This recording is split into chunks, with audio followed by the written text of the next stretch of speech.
चुनाव करना थोड़ा मुश्किल ज़रूर रहेगा क्योंकि यहाँ पर बीजेपी के जो अपने बड़े नेता हैं, क्या बीजेपी उनको दरकिनार करके चंपई सोरेन के हिस्से में जिम्मेदारी लेकर आने वाली? जाहिर बात है कि हो सकता है बेटियों का इमोशन और सीता सोरेन का इस तरह से बीजेपी का नजरअंदाज करना कहीं ना कहीं उनको वापस जेएमएम की तरफ जोड़ता हुआ नजर आ।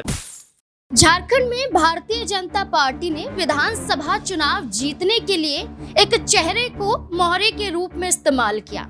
वो चेहरा चंपई सोरेन का था।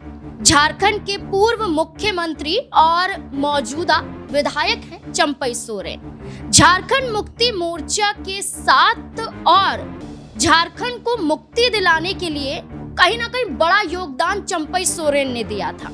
चंपई सोरेन झारखंड मुक्ति मोर्चा के जरिए एक बड़ा चेहरा तो बने, बड़े बड़े मंत्री पदों पर भी विराजमान रहे, लेकिन चंपई सोरेन की वो जगह भारतीय जनता पार्टी में नहीं बन पाई।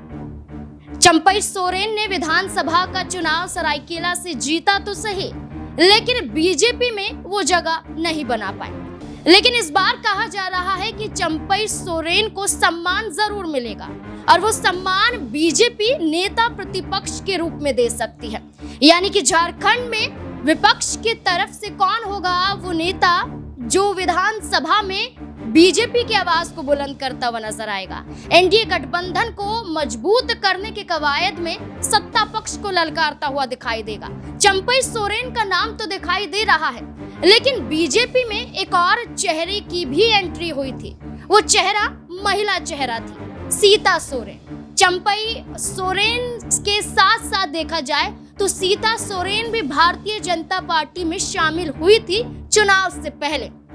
लेकिन देखा जाए तो चंपई सोरेन को तवज्जो तो मिल रही है, लेकिन सीता सोरेन की बात करें तो वो जगह न भारतीय जनता पार्टी में बना पाई हैं और न ही विधानसभा का चुनाव जामताड़ा से जीत पाई हैं, बल्कि झारखंड मुक्ति मोर्चा के साथ जुड़े रहते हुए 3 बार लगभग देखा जाए तो सीता सोरेन ने विधानसभा का चुनाव जामताड़ा से ही जीता है।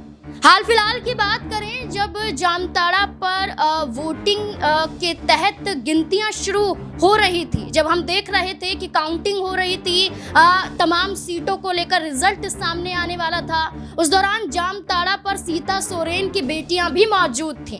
तीनों बेटियां मौजूद थी, लेकिन जब नतीजे सामने आ जाते हैं, सीता सोरेन की हार हो जाती है, तो उनकी बेटियों के साथ कांग्रेस के कुछ समर्थक वोटिंग करते हुए नजर आते हैं, चिढ़ाते हुए दिखाई देते हैं, लेकिन बीजेपी ने इस पर कोई भी संज्ञान नहीं लिया। इस आधार पर कहा जा रहा है कि चंपई सोरेन को बड़ी जिम्मेदारी देने की तैयारियां तो चल रही हैं, लेकिन सीता सोरेन का क्या होगा? क्या मजबूरन सीता सोरेन अब झारखंड मुक्ति मोर्चा या परिवार में वापसी करते हुए नजर आएंगी? इससे जुड़े हुए कई सवाल यहाँ पर बनते हैं। मेरे वरिष्ठ सहयोगी अमन सर मेरे साथ मौजूद है। सर, आपका बहुत बहुत स्वागत है। सर, क्या लगता है, नेता प्रतिपक्ष को लेकर पहले चर्चा कर लेते हैं।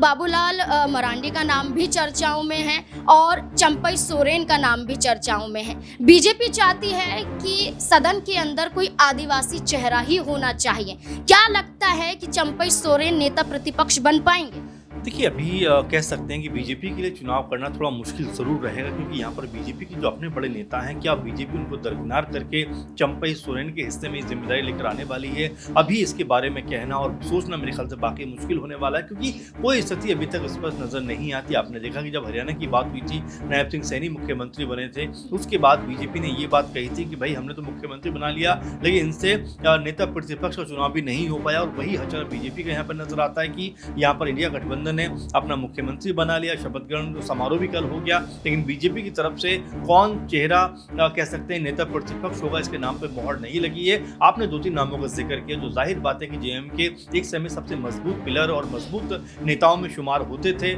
सबसे पहली अगर बात करना चाहें चंपई सोरेन को लेकर, क्योंकि एक लंबा इतिहास, एक लंबा कह सकते हैं उनकी भागीदारी जेएमएम के साथ में रही है। शिबू सोरेन के साथ में कदम से कदम मिलाकर चले हैं। हेमंत सोरेन के साथ में भी उन्होंने कह सकते हैं बेहतर तालमेल बैठाया और यहाँ तक कि उनको इनाम भी मिला कि जब मुख्यमंत्री उनको बनाया गया। तो ऐसे में उसके बावजूद भी देखा गया कि भाई चंपई सोरेन को ये नागवार गुजरा कि उनको मुख्यमंत्री के पद से हटाया जाए और बीजेपी यहाँ पर सेंधमारी करती है, उनको अपने गुट में शामिल कर लेती है। और यहाँ पर ये होने लगता है कि भाई चंपई सोरेन के आने के बाद यहाँ पर हेमंत सोरेन का पूरा जो माहौल है पूरा जो उनका कह सकते हैं कि बनाया हुआ चुनाव है वो बिगड़ता हुआ नजर आ सकता है, क्योंकि बीजेपी को इससे बहुत बड़ा फायदा होने वाला है। लेकिन जब रिजल्ट सामने आते हैं नाज़रीन, तो 28 में 27 सीटें जो हैं वो जेएमएम गठबंधन के पास चली जाती हैं और बीजेपी महज मुश्किल से एक सीट जी बचा पाती है। तो ऐसे में सवाल ये उठते हैं कि चंपई सोरेन को लेकर बीजेपी जिस उत्साह में थी वो उत्साह अब ठंडा होता हुआ दिखाई पड़ रहा है। और ऐसे में आपने जिक्र किया कि नेता प्रतिपक्ष, मुझे ऐसा नहीं लगता कि नेता प्रतिपक्ष के तौर पर कहीं भी बीजेपी चंपई सोरेन के नाम पर मोहर लगा सकती, क्योंकि उनके पास बाबुल मरांडी हैं और तमाम सारे नेता हैं और कई कह सकते हैं कि जो सीनियर लीडर हैं वो ज़रूर ये चाहेंगे कि जो है चंपई सोरेन को नेता प्रतिपक्ष ना बनाया जाए। इसको लेकर लगातार अभी से हो हल्ला मचता हुआ नजर आ सकता है, क्योंकि बीजेपी के जो कर्मठ कार्यकर्ता हैं लंबे वक्त से काम कर रहे हैं, जाहिर बात है कि बड़ी कह सकते हैं कि पोजीशन के लिए कहीं ना कहीं वो अपने आप को यहाँ पर अप्रोच करते हुए नजर इस लिहाज से आएंगे कि भाई चंपई सोरेन के आने के बाद पार्टी को लाभ तो हुआ नहीं, तो ऐसे में उनको नेता प्रतिपक्ष की जिम्मेदारी देना कहीं भी उचित या तर्कसंगत नहीं होगा। चंपई सोरेन तो एक बयान जारी करते हुए नजर आते हैं कि आज अकेला हूँ, आने वाले टाइम पर 100 लाऊंगा, यानी कि वो दर्शा रहे हैं कि आज मैंने अकेले चुनाव लड़ा है, लेकिन जो आने वाला विधानसभा चुनाव होगा उसमें 100 कहीं ना कहीं। देखिए नाज़रीन, जिस तरह से हमने देखा भी था कि जब चंपई सोरेन बीजेपी में शामिल हो रहे थे, आपको शायद ये बात याद भी होगी और तमाम दर्शकों को शायद ये बात याद होगी, उस वक्त चंपई सोरेन के साथ में 8 से 10 विधायकों के जेएमएम छोड़ने की सूचना थी, खबर थी और यहाँ तक कहा गया कि ये विधायक जो है कोलकाता पहुँच चुके हैं, कोलकाता से दिल्ली जाएंगे और यहाँ पर शपथ ग्रहण समारोह होता हुआ दिखाई पड़ेगा। कई लोगों के नाम सामने भी आए, लेकिन जब चंपई सोरेन बीजेपी में शपथ लेते हैं तो अकेले नजर आते हैं। ऐसे में जिस तरह की बात वो कह रहे हैं कि भाई अभी अकेला हूँ, तो क्या बीजेपी ने उनका साथ छोड़ दिया ये मान के चला जाए, या फिर बीजेपी ने एक तरीके से चंपई सोरेन को अल्टीमेटम दे दिया कि भाई हमारे साथ चलना मेरे ख्याल में आपके लिए फायदेमंद नहीं होगा, ना हमारे लिए फायदेमंद होगा, बेहतर होगा कि अपनी आप दूसरी या तीसरी राह को तलाश लीजिए। इसीलिए चंपई सोरेन की तरफ से कोई ठोस जवाब निकल के सामने नहीं आ रहा कि इसकी वो मुखालफत करे कि भाई नहीं मैं बीजेपी के साथ हूँ या बीजेपी के खिलाफ हूँ। ऐसे में वो भी चीज़ों को देख रहे हैं कि अगर बीजेपी के अंदर वो तवज्जो नहीं मिलती, ऐसा आप कह भी रहे थे कि नेता प्रतिपक्ष उनको बनाया जाता है, अगर नेता प्रतिपक्ष उनको नहीं बनाया जाता या फिर कोई बड़ी जिम्मेदारी उनको नहीं मिलती है, तो जाहिर बात है कि यहाँ पर वो भी स्टैंड लेते हुए नजर आ सकते हैं, क्योंकि उनके पास भी अनुभव है। ऐसे में क्या वाकई में जो आदिवासी की लड़ाई लड़ने की वो बात करते हैं, क्या वाकई में उस लड़ाई को आगे लेकर जा पाएंगे और बीजेपी में रहकर ये संभव है? अगर ऐसा नहीं है तो फिर चंपई सोरेन के बाद के पास 2 ऑप्शन रहते हैं, एक तो अपनी पार्टी बनाना और दूसरा जेएमएम के अंदर वापस आते हुए नजर आना।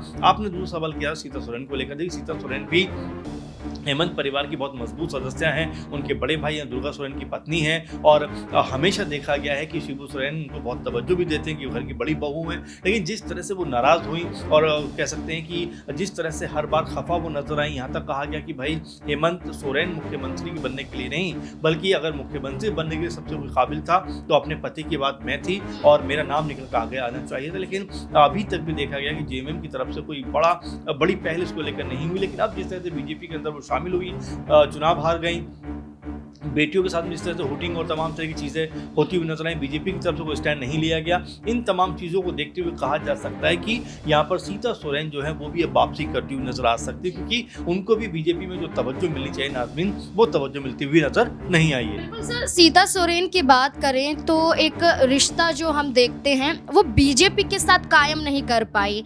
यहाँ तक भी हमने देखा कि सीता सोरेन के साथ बीजेपी के दिग्गज चेहरे भी नहीं दिखाई दिए प्रचार प्रसार में। अब जिस तरीके से बेटियों के साथ हुआ है, कम से कम कोई एक्शन तो बीजेपी को लेना चाहिए था।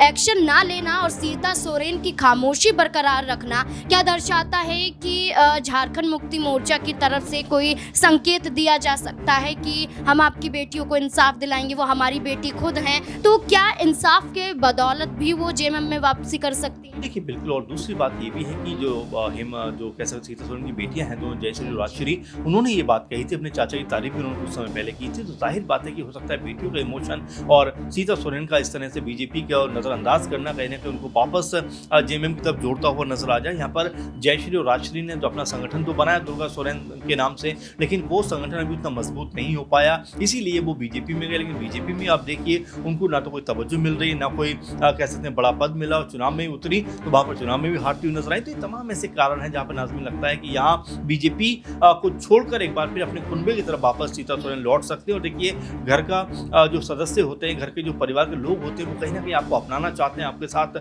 जो एक बार फिर पुरानी बॉन्डिंग करना चाहते हैं, क्योंकि पॉलिटिकल तौर पर भले ही आपके रिश्ते खराब हों। आपने देखा कि अपर्णा यादव को लेकर आप बात करें तो वो साफ ये कहती हुई नजर आती है कि भाई राजनीतिक तौर पे हम भले ही अलग हैं, लेकिन पारिवारिक तौर पर हम एक हैं, कभी भी परिवार के खिलाफ मैं नहीं जाऊंगी। इतनी मजबूत बात वो टीवी पे बैठकर ऑन एयर कहती है। ये बताता है कि देखिए परिवार सबसे मजबूत कड़ी आपकी है। भले ही आपके कई बार रिश्ते बेहतर नहीं होते, लेकिन फिर भी परिवार के साथ अगर आप खड़े हो या परिवार आपके साथ खड़ा है तो आप सबसे मजबूत हो। यही बात अपर्णा यादव ने साबित की है। कुछ ऐसा ही मुझे लगता है सीता सोरेन भी करती हुई नजर आ सकती हैं कि भाई परिवार के पास वापस चला जाए। उनके ससुर शिबू सोरेन एक मजबूत नेता है, मजबूत कह सकते हैं कि जो प्रतिनिधित्व कर चुके हैं झारखंड की राजनीति का, तो जाहिर बात है कि वो भी उनको वापस लाने में। यहाँ पर एक छोटा सा सवाल लेना चाहूंगी कि हेमंत सोरेन 28 नवंबर को अकेले शपथ लेते हुए नजर आए। अभी तक यहाँ पर कैबिनेट में मंत्रियों को लेकर कोई चर्चा नहीं होती हुई नजर आती है, ना ही शपथ लेते हुए विधायक दिखाई दिए। क्या इंतजार है, क्या बागी चेहरे बीजेएमएम में वापसी कर सकते हैं? सीता सोरेन हो सकती है, कोई बड़ा पद मिल सकता है? देखिए बिल्कुल, और चंपई सोरेन का जिक्र आप करें, लगातार सीता सोरेन का जिक्र आप कर रहे हैं। देखिए बिल्कुल इसमें कोई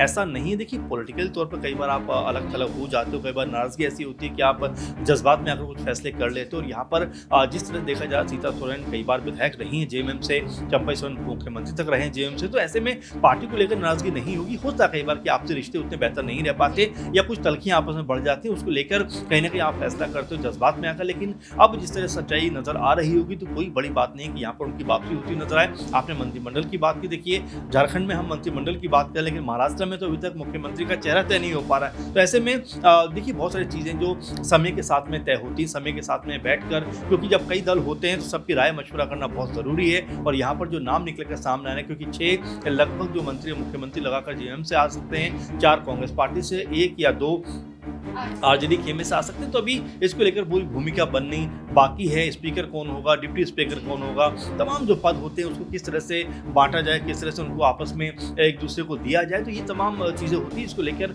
आने वाले दिनों में ज़रूर कोई ना कोई कह सकते हैं कि इसका जो नाम की लिस्ट है वो सामने आएगी। और साथ में चंपई सोरेन और सीता सोरेन का जिक्र आप कर रहे हैं, मुझे ऐसा लगता है कि बीजेपी में जो तवज्जो नहीं मिली है उससे निराश होकर वापस अपने खेमे में लौटते हुए नजर आ सकते हैं। सम्मान बहुत बड़ी चीज होती है और सम्मान जहां मिलता है वहीं कदम भी बढ़ते हुए नजर आते हैं। बीजेपी में इसी उम्मीद के साथ सीता सोरेन और चंपई सोरेन गए थे। अब देखना होगा कि जो सम्मान नहीं मिल रहा है, जो बेटियों को इज्जत की बात की जाए, बीजेपी की तरफ से सुरक्षा नहीं दी जा रही है, इस लिहाज से क्या कोई बड़ा कदम झारखंड में अभी भी उठाया जा सकता है? क्या बीजेपी अभी भी टूट सकती है? अभी भी बड़ा सवाल बना हुआ है। सवाल के जवाब में आपकी क्या राय? अपनी राय कमेंट सेक्शन में जरूर दें। देखते रहें SPN9 न्यूज। धन्यवाद।